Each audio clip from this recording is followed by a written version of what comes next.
Assalamualaikum warahmatullahi wabarakatuh. Alhamdulillahirabbil alamin wa bihi nasta'inu ala umurid dunya waddin. Wassalatu wassalamu ala asrofil anbiya'i wal mursalin sayyidina wa maulana Muhammadin wa ala alihi wa sahbihi ajma'in.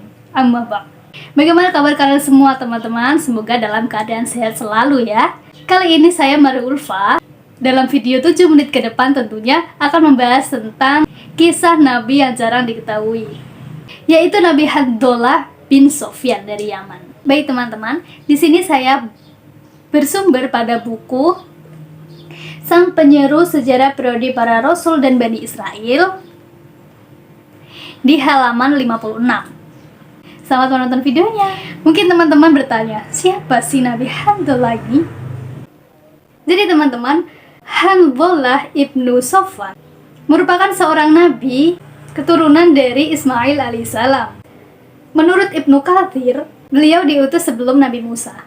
Ia diutus pada kabilah Arab di Hadramaut, Yaman. Tepatnya berada di kampung Ros, Udan distrik Hadlur, Yaman. Negara ini tuh dikenal dengan gedung-gedungnya yang sangat tinggi serta sumur yang bernama Mu'apolah.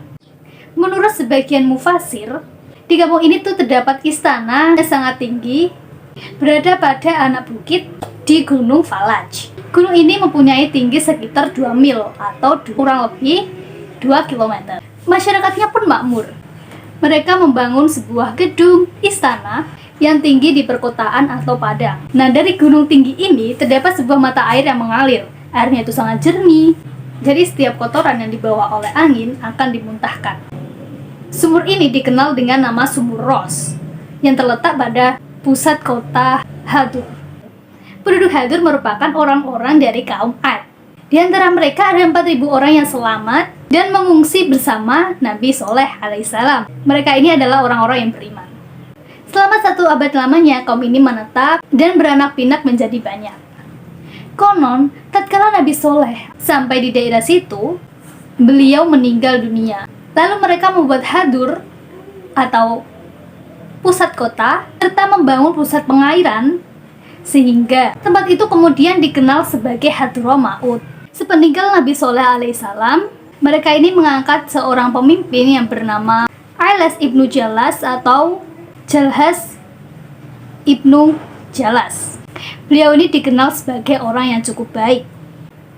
Kemudian beliau ini mengangkat seorang wazir yang bernama Sanjarib ibnu Sawadah. Jadi sumber kota tadi dikelola dengan sangat baik. Mereka ini membangun sebuah irigasi untuk mengalirkan airnya ke semua wilayah, baik di daerah kota maupun Sahara. Mereka ini membangun kolam-kolam besar serta memasang alat mengerek untuk mengambil air. Mereka ini membuat peta-peta kolam untuk manusia, hewan tunggangan, hewan ternak, dan lain-lain. Mereka bergantian siang dan malam menimba untuk mengaliri ke segenap wilayah. Jadi sebagai sumber mata air satu-satunya, jadi mereka ini menggantungkan segalanya dari sumur tersebut. Setelah sekian lama dalam kemakmuran, raja mereka meninggal. Mereka ini melumurinya dengan balsem untuk mengawetkan mayat dari si raja. Jadi hal ini itu sudah dianggap wajar atau sudah menjadi kebiasaan orang-orang Hadur pada orang-orang yang mereka anggap mulia. Meninggalnya raja merupakan hal yang terberat bagi mereka karena urusan mereka sangat terbengkalai. Setelah beberapa hari, mereka ini malah merasa sangat ditinggalkan oleh sang raja tersebut. Hingga pada suatu ketika, setan menipu para warga Hadur. Setan ini masuk ke dalam tubuh raja dan mengatakan, "Aku ini tidak mati, tetapi aku pergi dari kalian hanya ingin melihat apa yang akan kalian lakukan." Mendengar hal tersebut, orang-orang Hadur ini malah senang. Kemudian setan memerintahkan orang kepercayaan raja untuk memasang tabir dan membuat patung.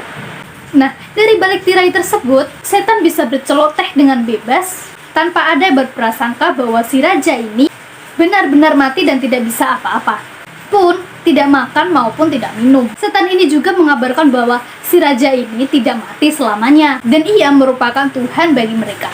Dari sini terbentuklah 2 kelompok, orang-orang yang masih beriman kepada Allah dan orang-orang yang sudah menyembah kepada setan ini. Orang-orang yang menjadi kufur ini Jika ada yang mengingatkan bahwa itu adalah hal yang salah, maka mereka dengan sengaja memusuhi orang-orang yang masih beriman tersebut. Hingga pada sampailah Allah mengutus seorang nabi yang bernama Nabi Handhallah ibnu Sufyan. Melalui mimpinya, Allah ini memerintahkannya untuk beri peringatan kepada kaum Hadur tersebut. Kemudian Allah menurunkan peringatan berupa burung Anqa Maghrib. Jadi di kisahnya, burung ini tuh seperti burung Garuda dengan kepala dan sayapnya, dan badannya berupa seperti singa. Jadi burung ini juga memiliki bulu berwarna-warni dan leher yang jenjang. Biasanya burung ini berlindung di pucuk gunung. Makanannya sehari-hari adalah berupa burung-burung kecil. Tapi pada suatu hari, burung Anqa ini merasa kelaparan dan tidak bisa memangsa burung-burung kecil.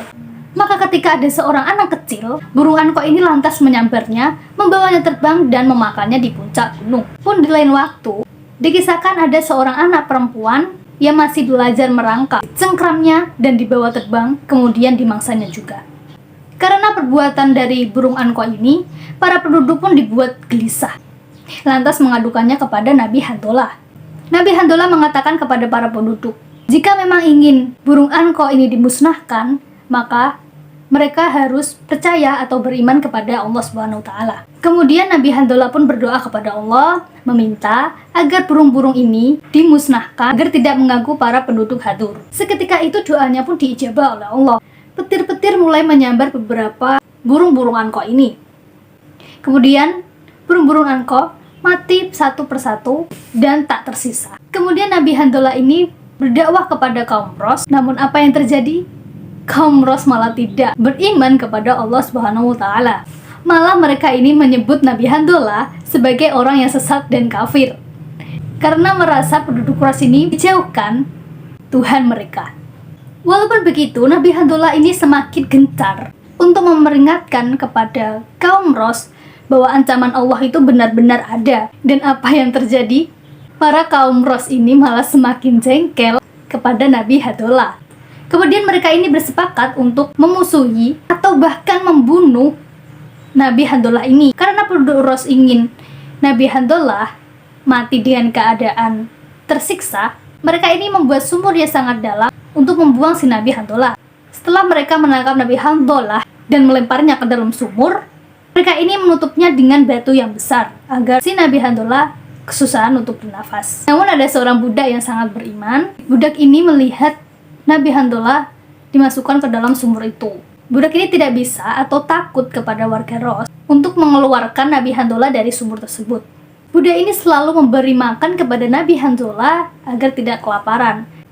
Jadi di dalam sumur itu Nabi Handhallah memohon kepada Allah agar dilimpahkan azabnya kepada kaum penduduk Ros.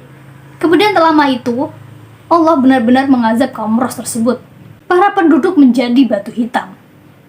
Bukan hanya dari kalangan manusia saja, hewan-hewan ternak maupun pepohonan yang lain berubah menjadi sebuah batu hitam. Jadi itu adalah merupakan kisah dari Nabi Handhallah. Pelajaran yang dapat kita petik dari kisahnya adalah iman adalah suatu kepercayaan. Kita sudah menjelaskannya di video pertama. Nah, apa kiranya bila kita tidak beriman kepada Tuhan?